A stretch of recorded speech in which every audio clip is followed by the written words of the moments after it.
One of the most frequent questions I get is how to control your emotions during a difficult conversation. I don't think you want people answering that question. I've been teaching and coaching people on how to have difficult conversations for more than 2 decades. I've worked with everyone from senior government officials to hospital administrators to lawyers, law students, and HR professionals. You know, if every time you even think about talking to your mom about holiday plans, you want to cry, That's what you think is sad? or if you feel that the mere thought of talking to your colleague about their not pulling their weight on a project makes you lose your shit, then this video is for you.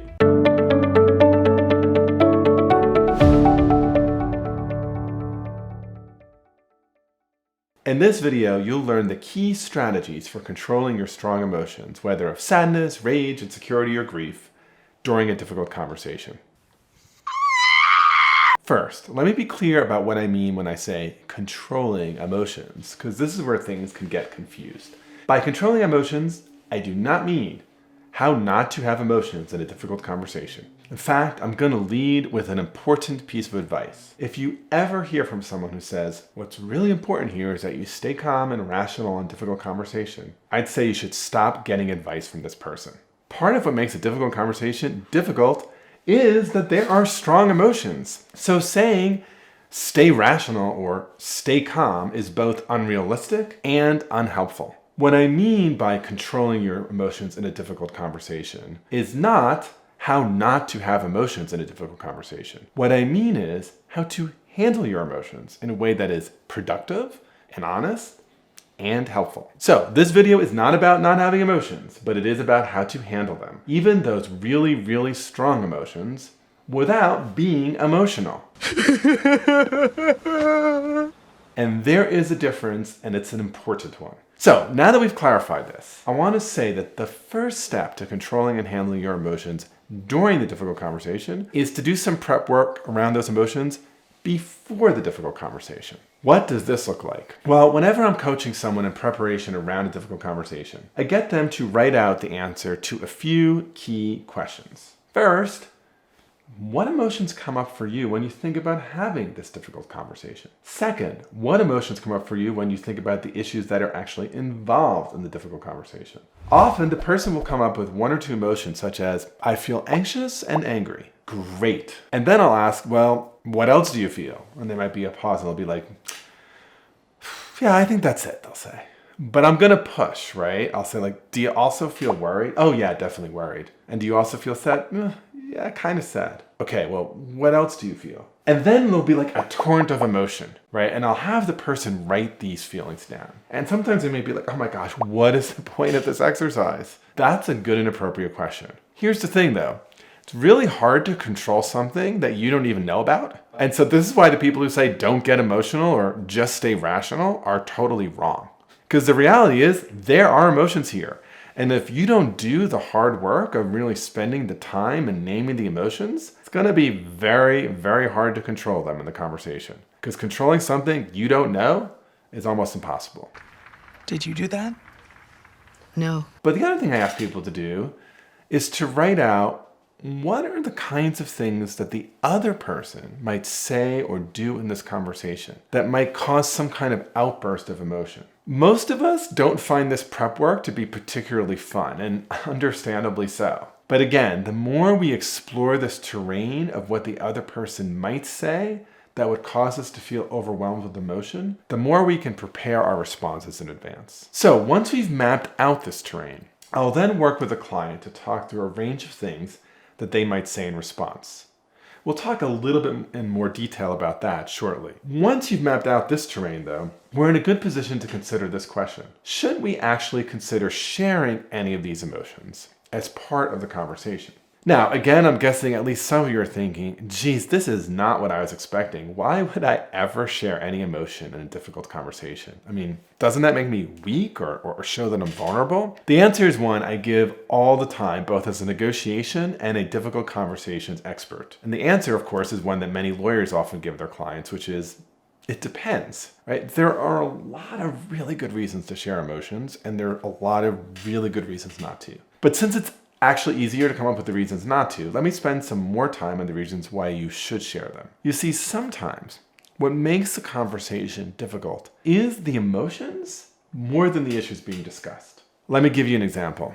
A few years ago, I was working with someone who came to me with a very tough situation. So this gentleman wanted to figure out how to talk with his spouse about her constant nagging around whether he got sufficient exercise. And he described the common pattern as follows. She would say something to him like, "Hey, did you exercise today, honey?" And he might respond with something like, "Oh, I was so busy I didn't get to it." Or sometimes he'd say like, "Stop hounding me, I'm not overweight." Or maybe if it was early in the day, he'd say something in a dismissive tone like, "I'll get to it later." He told me he wanted my help in telling her that he didn't like exercising and please stop asking all the time. The more I spoke with him, the more I realized this was actually not the right conversation to be having. I could tell that this was not a conversation about exercise. It was a conversation about something else. So I asked the question I shared with you earlier. I asked, so when you think about raising this with your spouse, what emotions come up? And he's like, frustration. I'm like, aha. What else? I said. He's like, I don't know. I just think she shouldn't be hounding me. Okay, I said, but what other emotions? And then there was this long pause. And then I said, so if I were you, like I might also feel sadness and confusion and worry. And he's like, yeah, I guess so. And then I said, I wonder if there's also a little bit of shame. And to my surprise, he teared up.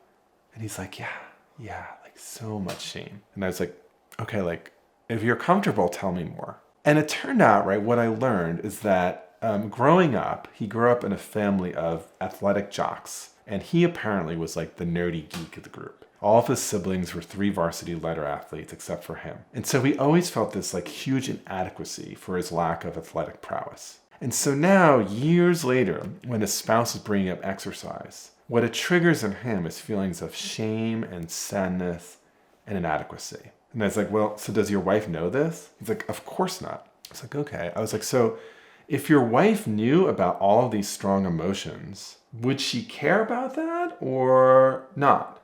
He's like, well, I think she'd care. I'm like, I see. So I'm like, do you think she'd raise the issue in the same way she's been doing if she knows that it's causing all these negative emotions in you? And he's like, yeah, probably not. I was like, okay, so the task here, right, is to find a way to share with her all of these really hard emotions of shame and sadness and inadequacy that come up when she asks you a really innocent question, which is like, have you exercised today? And to do that in a way that doesn't leave her stuck because she cares about your health, but where the two of you can then figure out how can she ask about a concern she has around, in this case, your physical health and well-being, in a way that doesn't trigger a torrent of negative emotion and then a completely defensive reaction from you. That's the conversation you need to have. Oh, and by the way, sharing those emotions is actually a really productive thing to do in this conversation. What? Why are we having this conversation? So I know this is a really long story, but it's a real example of a situation where sharing emotions is actually the thing to do. And if it feels unlike your situation, it probably is. But I can tell you there's so many situations where sharing the emotions actually help get at the heart of the issue. And yeah, it does make things more vulnerable, but it also makes things more honest and more real. And you know what? If the other side ends up responding in an unkind or brutal way, that is gonna hurt. But you'll learn some really important information about them, and that can help inform whether you want to continue in this relationship with them over time. Now, of course, there are times when it doesn't make sense to share your feelings. For example, if your main purpose in sharing emotions is to make them fear you, or to vent, or to get sympathy, or to manipulate them, these are definitely times to avoid sharing your feelings in a difficult conversation. It's also the case that in some situations, maybe where the relationship is relatively unimportant, or where the other side is just completely unworthy of your trust, you might decide you can't make yourself vulnerable enough to share emotions. And that, of course, makes sense. But in any difficult conversation, even a professional one, where the relationship matters, where you're going to be working with them or living with them for some period of time, and where the emotions are kind of at the heart of the matter, it might really be worth taking the risk. That's a stretch. Working with a coach can help you evaluate whether sharing your emotions makes sense in a particular context. But let's move on to the next step. How do you share the emotions? Because this is where I want to emphasize again Sharing emotions is entirely different from being emotional. First, you can express anger or sadness or worry or fear without screaming or crying or scowling. Second, when you share an emotion, avoid making any attribution of intentionality. Third, you don't need to defend the reasonableness of the feeling.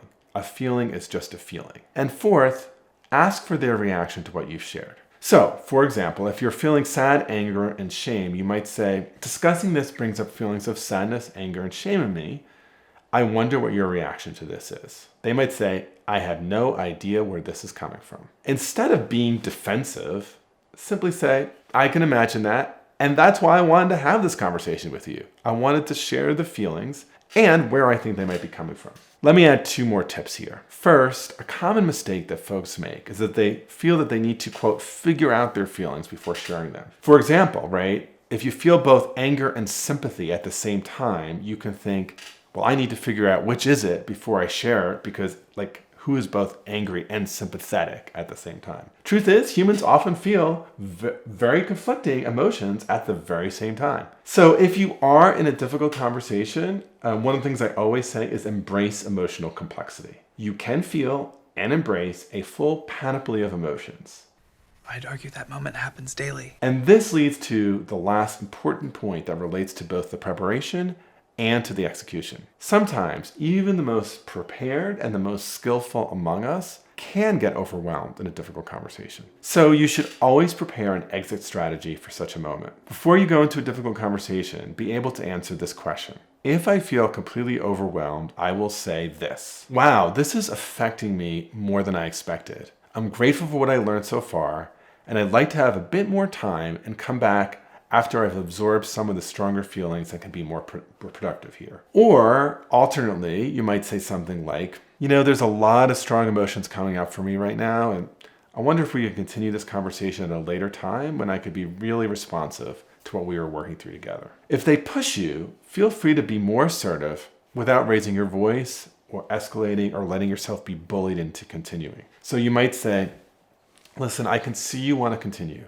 and I imagine it might be hard to end here. This is what I need to do for now, and I hope you'll be willing to engage me at another time. In the end, part of having difficult conversations means handling emotions. And the best way to do this is to become more aware of the full range of your own emotions that the conversation brings up. Then deciding whether and how to share them in a professional and genuine way. And lastly, having an escape plan for how to exit if you feel totally overwhelmed. If you want to learn more about how to have difficult conversations, I offer trainings for organizations, schools, companies, and individuals. In addition, I coach individuals working through these hard conversations, so feel free to reach out to me at bobbordone.com. Also, keep watching for more videos on difficult conversations and negotiation. Also, I won't make this difficult for you at all. Just click on the next one.